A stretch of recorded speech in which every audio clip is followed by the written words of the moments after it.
Bismillahirrahmanirrahim. Rombongan terakhir menemui Abu Talib. Sebagaimana Rasulullah SAW giat meneruskan dakwahnya, maka orang-orang musyrikin juga meneruskan kerja dan usaha mereka untuk menentang Islam.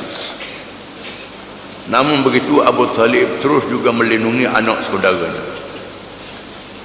Walau bagaimanapun, orang-orang musyrikin masih mengakui kedudukan Abu Talib sebagai salah seorang pemimpin Mekah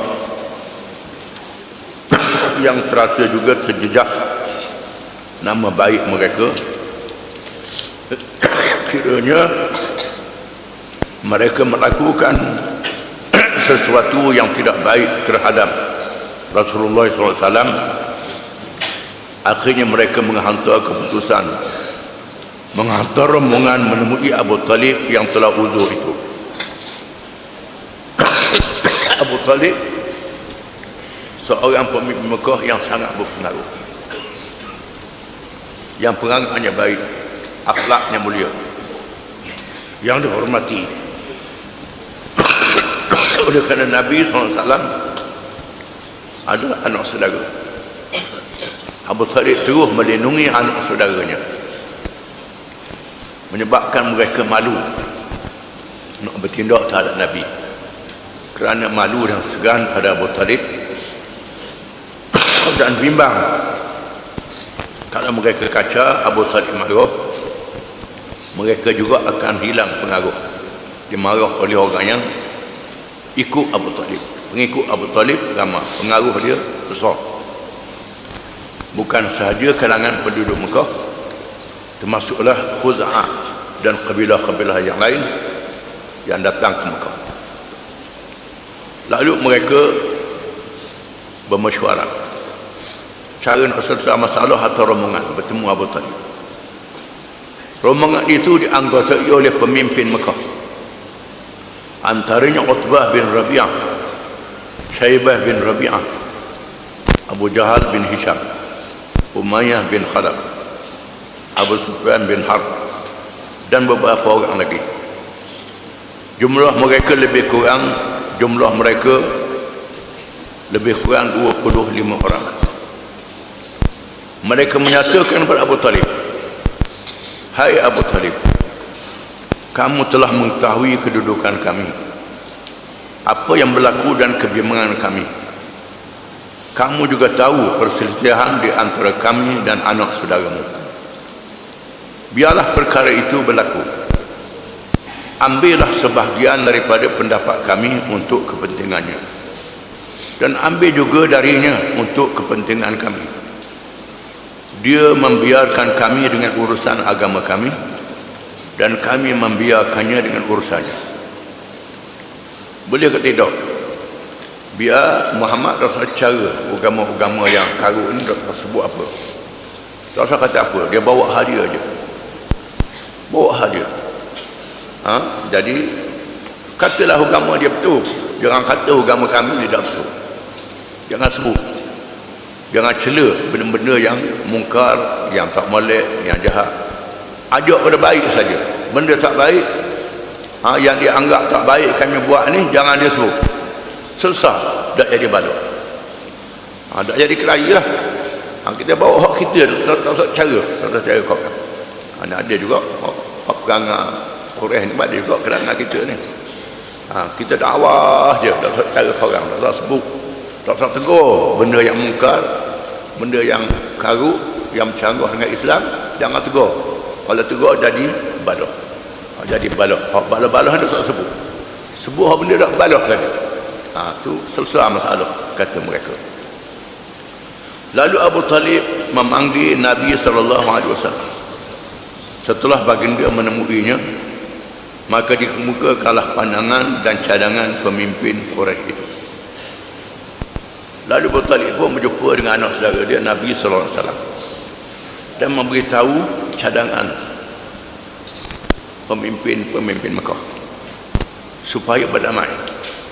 Masing-masing bawa hak masing-masing, jangan cara hak orang lain. Nabi pun bersabda, ya ammi, afala ad'uhum ila ma huwa khairun lahum. Wahai bapa saudaraku, apakah baik kalau aku ajak mereka kepada apa yang lebih baik untuk mereka? Aku nak ajak benda yang paling baik kepada mereka, bukan benda yang jahat, bukan benda yang buruk. Abu Talib berkata, wa ila ma tad'uhum. Abu Talib berkata, apakah yang kamu ajak mereka kepadanya? Nabi bersabda, ad'uhum ila an yatakallamu bi kalimatin tadinu lahum bihal arab wa yamlikuna bihal ajam. Aku mengajak mereka supaya mereka berucap dengan satu kalimah yang menjadikan orang-orang Arab seluruhnya mengikut mereka, dan mereka lebih memerintah, dan mereka boleh memerintah orang-orang yang bukan Arab. Satu kalimah saja. Kalau mereka sebut kalimah ini, mereka boleh menguasai seluruh orang Arab, dan yang bukan Arab seluruh dunia akan tunduk pada mereka. Satu kalimah saja. Apabila mendengar ucapan ini, mereka diam, tercengang, kerana mendengar suatu perkara yang sangat besar. Kalaulah berlakunya perkara itu kepada mereka, perkara ini besar. Kalau berlaku besar, orang Arab akan mendapat kuasa seluruh dunia. Tiba-tiba Abu Jahal mencelah, ma hiya linu'tikaha wa ashra amsalha. Kata Abu Jahal, apa dia? Sesungguhnya kami akan memberi ikrar dengan kalimah itu dan 10 kali ganda lagi. Bila dengar meretah dunia ni, Abu Jahal semangat lalu. 10 kali ganda tak apa lagi. Kata Abu Jahal, sabda Rasulullah SAW, taquluna la ilaha illallah wa takhla'una ma ta'buduna min duni. Kamu berucap dengan kalimah bahawa sesungguhnya tiada Tuhan yang sebenar melainkan Allah, dan kamu pecatkan Tuhan yang lain daripadanya. Ini saja.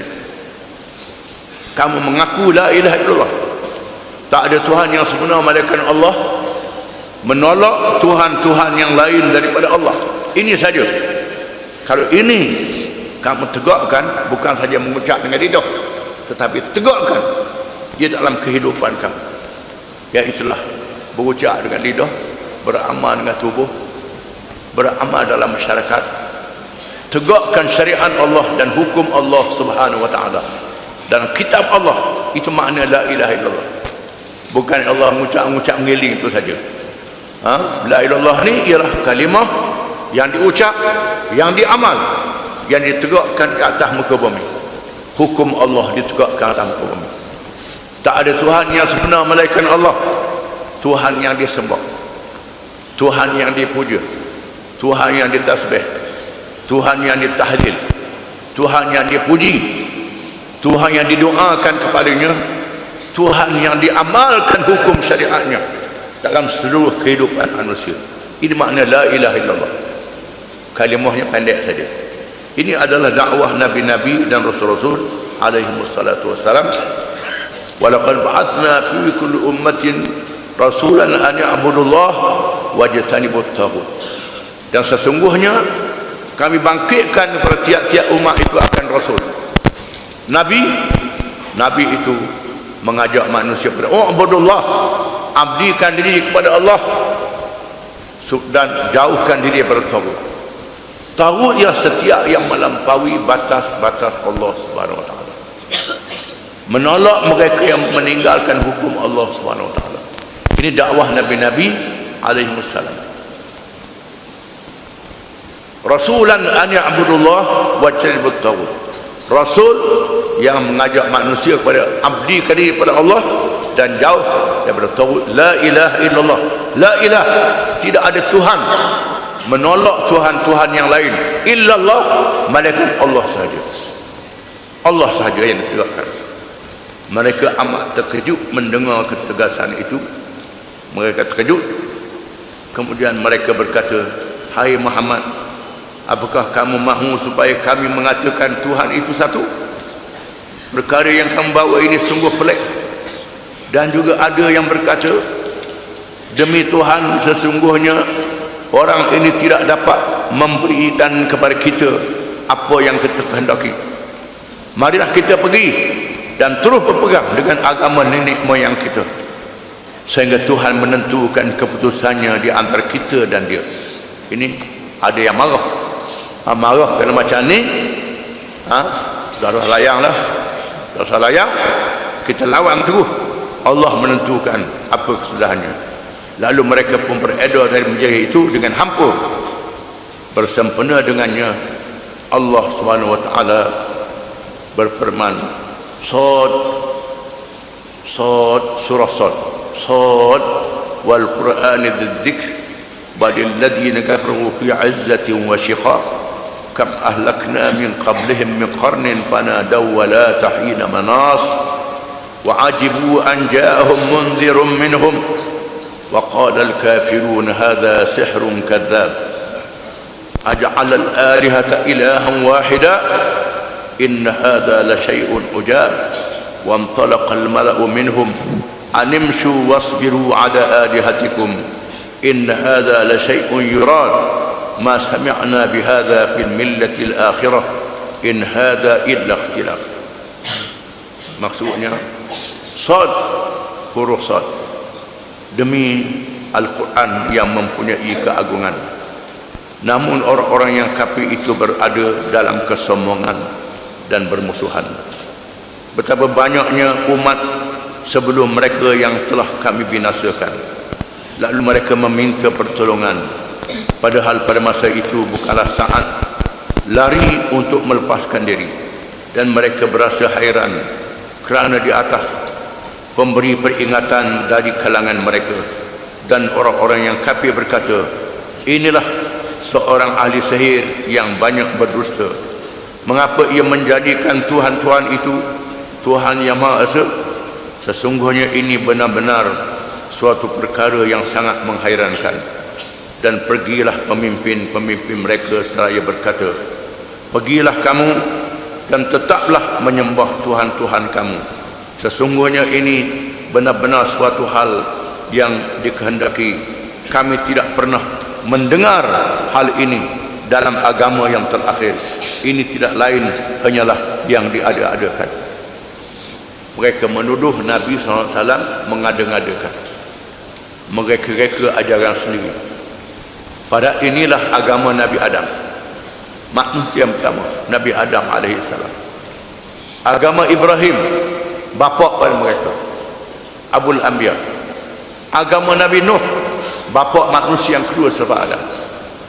Agama semua nabi-nabi dan rasul-rasul alaihi wassalatu wassalam, semua nabi-nabi adalah Islam. Adapun agama-agama yang menanti Tuhan-Tuhan yang lain daripada Allah adalah agama yang direka-reka dan dicipta sendiri. Ini kenyataan Al-Quranul Karim. Lain dengan kenyataan penulis-penulis sejarah barat yang banyak mempengaruhi pemikiran manusia hari ini, mengatakan manusia bermula dengan zaman batu. Zaman batu, guna batu, sembah batu. Ini kata mereka. Sembah batu lah ajaran yang asal. Lepas tu barulah timbul ajaran Tuhan, agama kitab. Itu mengarut sesat. Banyak buku-buku sekolah mengajar begitu. Al-Quran mengatakan manusia bermula dengan Adam. Adam alaihi salam, Rasul-Rasul alaihi wassalatu wassalam mengajar agama tauhid, agama yang satu. Adapun agama yang lain adalah yang direka selepas daripada itu. Dan Allah memberi amaran dalam ayat ini bagaimana mereka yang menuduh nabi-nabi sebagai ahli-ahli sihir, yang menentang nabi di zaman masing-masing, dibinasakan oleh Allah Subhanahu wa taala.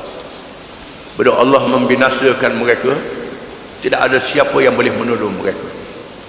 Tak ada siapa yang boleh melindungi mereka daripada azab Allah Subhanahu wa taala. Azab dunia, belum lagi azab akhirat. Azab akhirat lebih berat lagi. Ini amaran yang keras. Bukan sahaja mereka menolak Nabi SAW, dalam masa yang sama mereka tuduh Nabi bohong. Nabi mereka-reka ajaran sendiri, mereka ajaran sendiri. Padahal mereka lah yang bohong, mereka lah yang sesat. Wallahu a'lam.